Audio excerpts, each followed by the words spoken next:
Hey guys, so this year for the older students in co-op, we are learning about the presidential election process.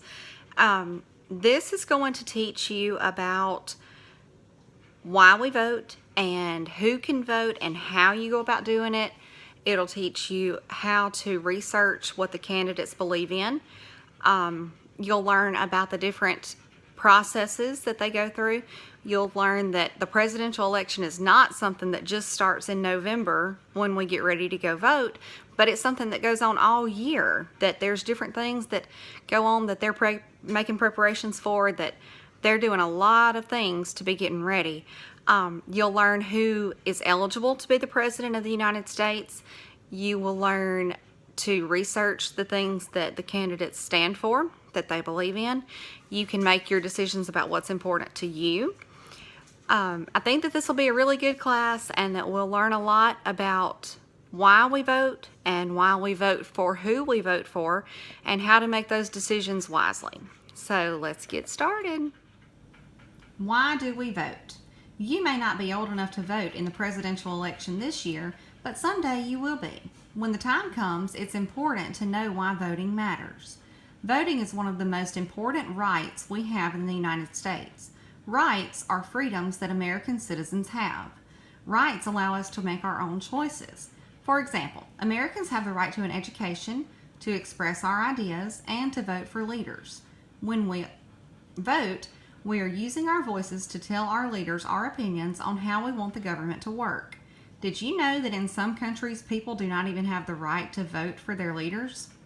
It is important to vote when you have the opportunity. It is your chance to help choose the leader of our country. If you do not vote when you have the chance, you are letting others decide how you are going to be governed. So who can vote?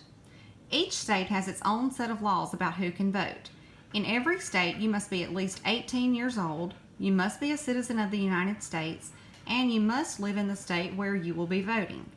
In order to vote, you must first register or sign up to vote. There's a simple form to complete. Forms are sometimes available online and also at some government buildings. After you submit the form, you will receive a voter registration card in the mail. The electoral process. In the United States, we have a presidential election every 4 years. Election day is in November, but a lot happens in the months before that when candidates are getting ready for the election. A candidate is a person who is running for an elected position such as President of the United States. First, candidates declare or announce that they want to be president. Then their campaigns begin. A campaign is the process that candidates go through in order to reach their goal of becoming president. A presidential campaign includes meeting voters, giving speeches, attending interviews, and putting advertisements on TV, radio, and the internet. During their campaign, candidates travel around the country, connecting with other voters and sharing their ideas. Campaigns are expensive, so candidates must also raise money to pay for their expenses.